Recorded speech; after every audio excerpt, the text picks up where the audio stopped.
pretty to look at, but pretty perilous to drive in. Dealing with the aftermath of extreme weather here in the West, and many wondering how long it will take to recover. Good evening, everyone. Welcome to West Coast Wrap. I'm Alex Savage. Cleanup is underway tonight after an intense round of weather this week. In Colorado, one of the biggest tasks tonight is digging out.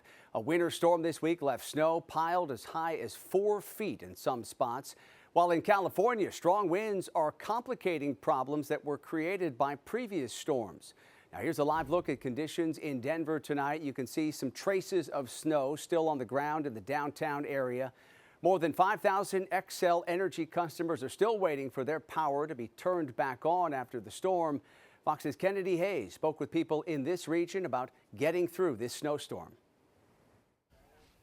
As you can see, the storm left a blanket of snow here. The heaviest snow fell in the Rocky Mountains just to the west. I spoke to a few people about how they made it through the storm. All day yesterday, I did not go out.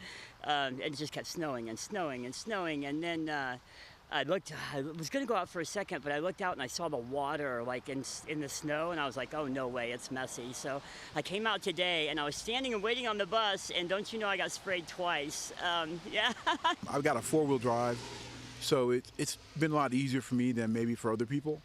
But it's been pretty to look at, but pretty perilous to drive in. The snow fell for more than 24 hours. Parts of the Front Range, foothills, and southern part of the Denver metro saw the most snow. As much as 10 inches of snow fell in downtown Denver, and 1 to 2 feet fell in the eastern suburbs, and more than 4 feet fell in the mountains. One area called Netherland, just west of Boulder, got more than 4 feet of snow total, and the storm made roads dangerous. Denver public schools and several universities remain closed today.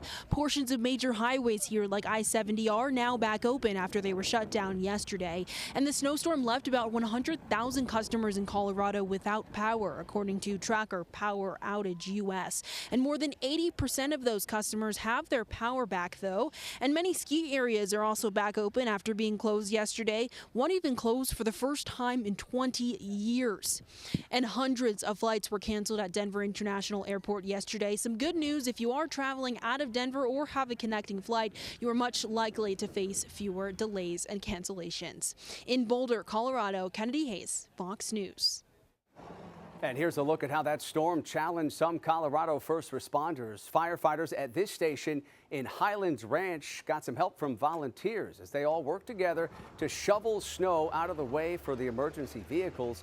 Volunteers stepped in when heavy snowfall started making it difficult for crews just to respond to emergencies.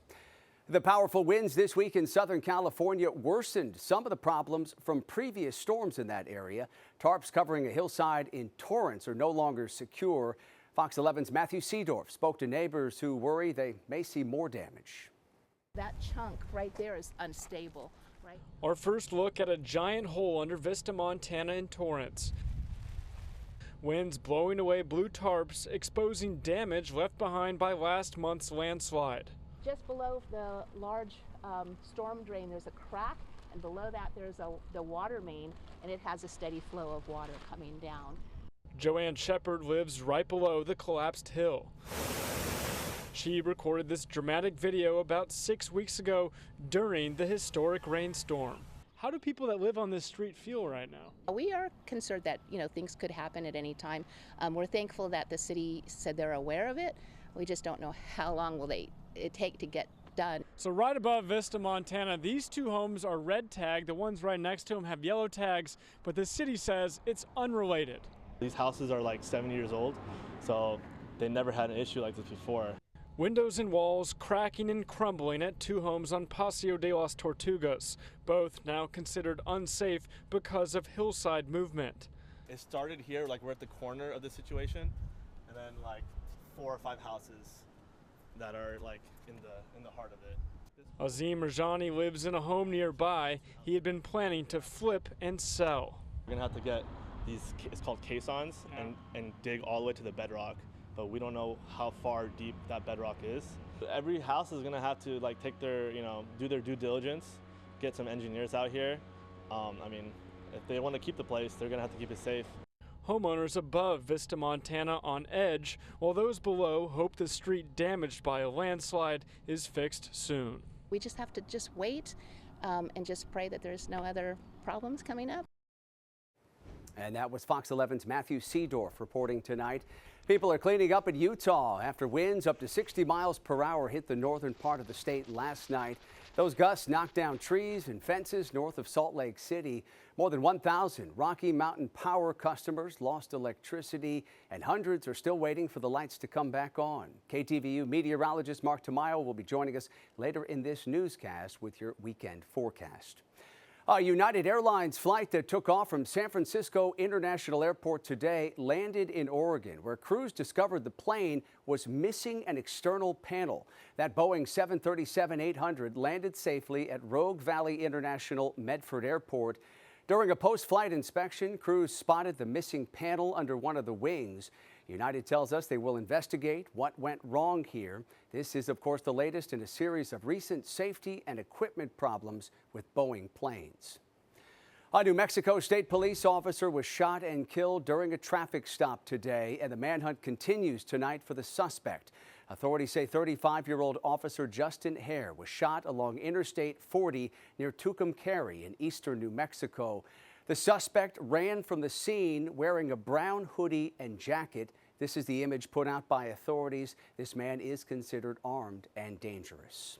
And we are learning more tonight from the California Highway Patrol about this dash cam video we showed you last night on the show. The CHP says it shows a wrong-way driver intentionally crashing into a parked patrol vehicle, injuring the two officers who were sitting inside. The crash happened Wednesday along Interstate 80 in Davis, outside of Sacramento.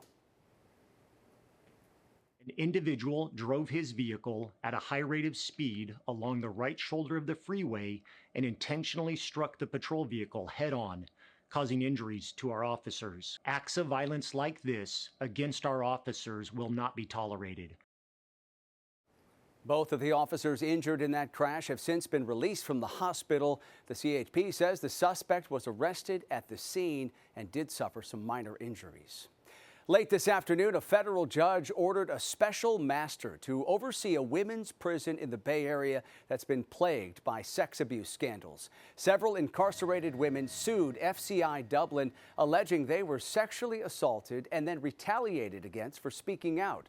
The special master will be appointed by the court to ensure that judicial orders are carried out fairly.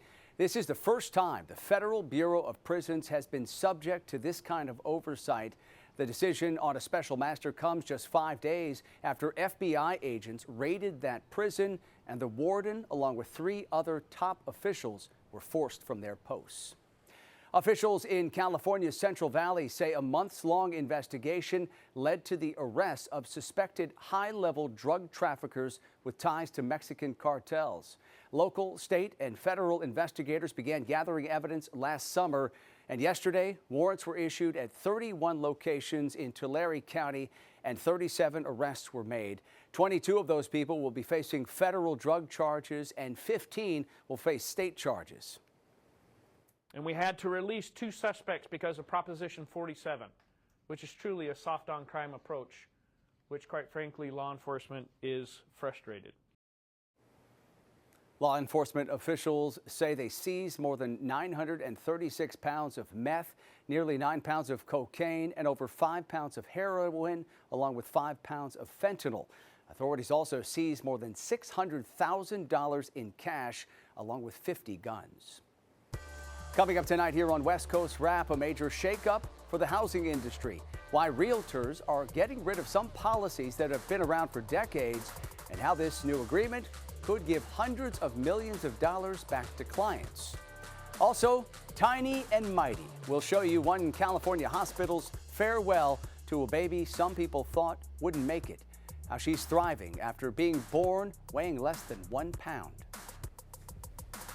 And in weather, here's a live camera in Denver right now after they recover from the major snowstorm yesterday. Current temperature of 34 degrees with mostly cloudy skies. They will continue to dry out this weekend, but other parts of the west, there could be some rain. We'll have more in your forecast coming up.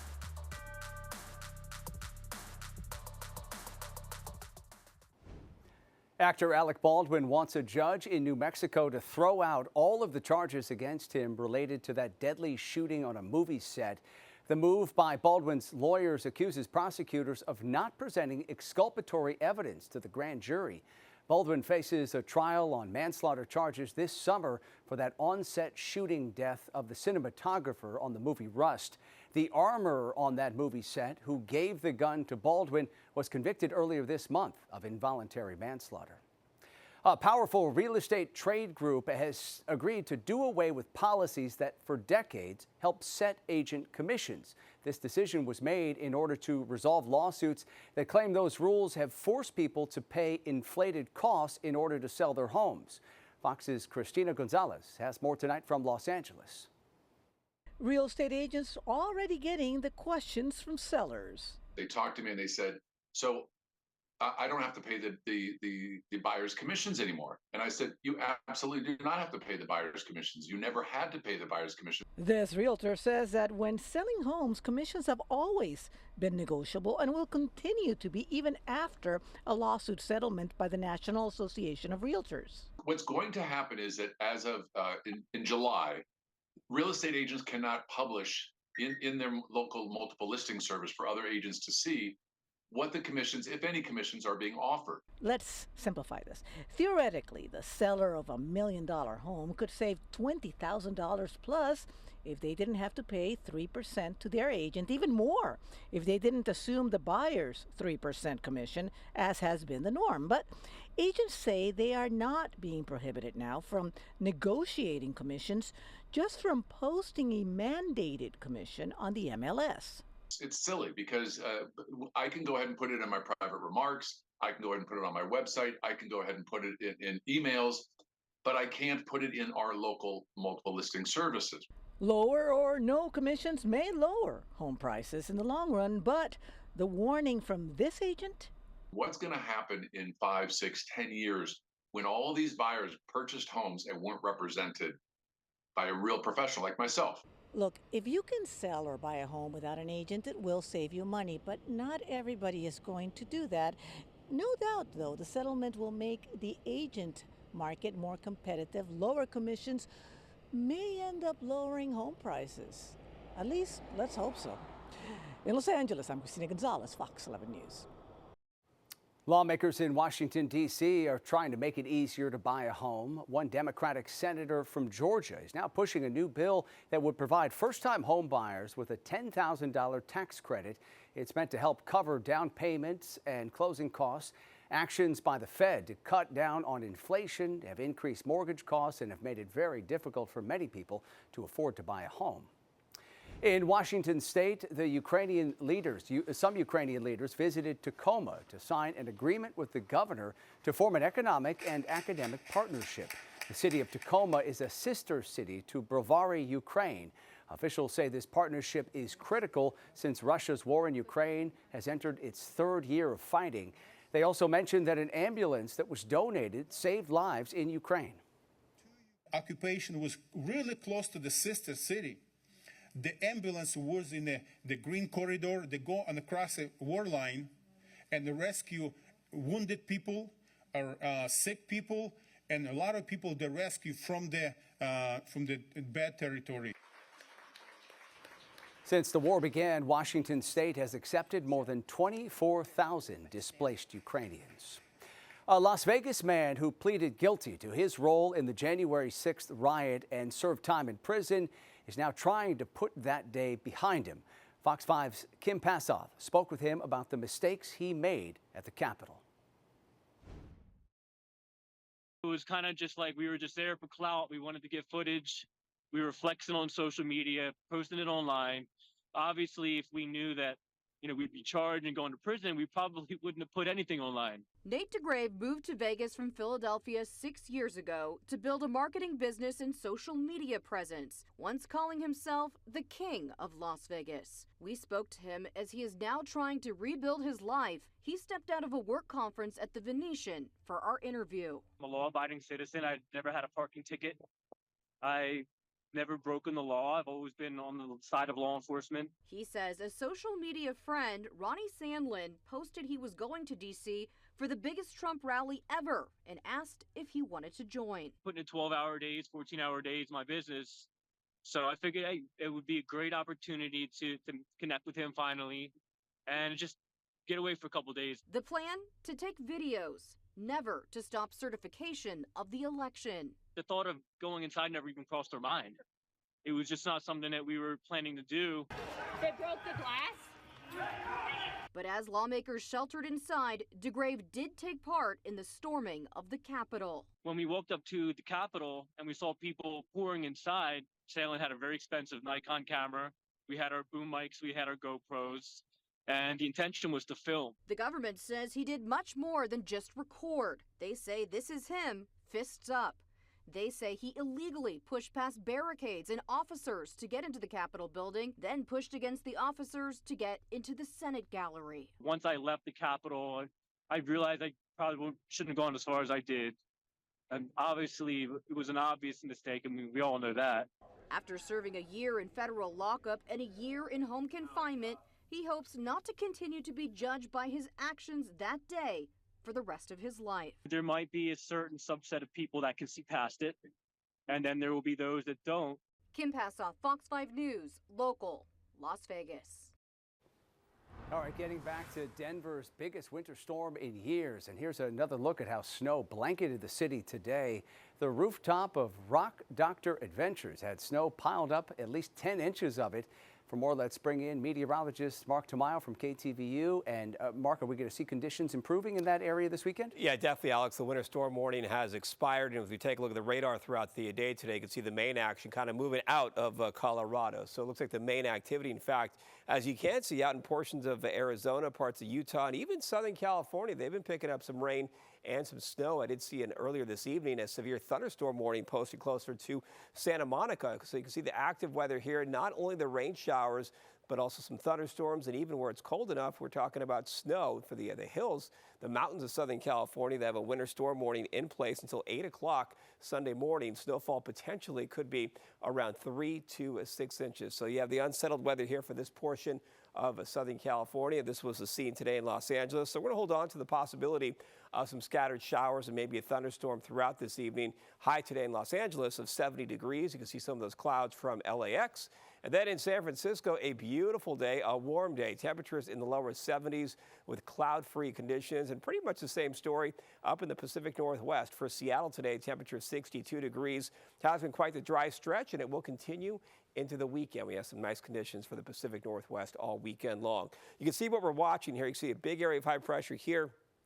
And then down in Southern California, there's this area of low pressure producing the cloud cover, the rain showers, and even some snow showers for tonight and possibly into your Saturday. So here is the plan. As you can see, sunshine up in Seattle, temperatures in the 60s, lots of 60s, then a sun cloud mix for Denver. So no major snowstorms to talk about in the weekend outlook. Here is the forecast models. We put this into motion. You'll notice this evening it is picking up on the rain and some of the snow showers, not only from portions of Southern California, but out toward parts of Arizona into New Mexico. As we put this into motion, this is Saturday morning, 7 o'clock. It looks like the action kind of begins trying to lift up to the north for tomorrow. So as a result, the activity should begin to back off. But still, there's the possibility of some pop-up showers into your Saturday afternoon for Los Angeles, although they should have a sun cloud mix for a good portion of the weekend. So here is the plan this weekend for Seattle. Temperatures in the upper 60s.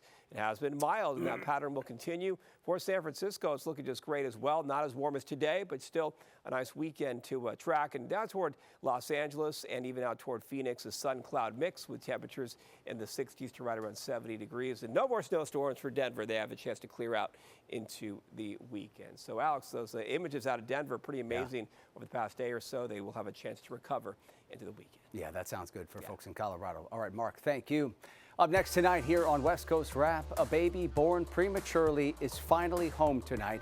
The celebration as she was released from a Los Angeles hospital after more than 10 months. Also, lottery officials put an end to a Powerball mystery. Ahead tonight, they revealed the winner of a $1.7 billion jackpot in California. The city of Portland has moved to ban gas-powered leaf blowers starting in 2026. This is part of an effort to fight carbon emissions. The nonprofit Environment America says these leaf blowers produce the same amount of carbon in an hour as a gas-powered car traveling 1,100 miles. Business owners are responding with concern, worried about the cost of converting their equipment. You got to do a lot of alterations to your trailer or your vehicle to hold those batteries just for those charging stations, because those batteries don't last that long. It makes it a little bit more difficult on us sometimes because of the cost of certain different equipment. Businesses in the Portland area will be able to apply for financial assistance to cover a portion of the cost for replacing equipment.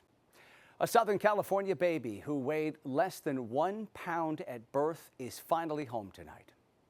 Today we get to take our daughter home after 10 months.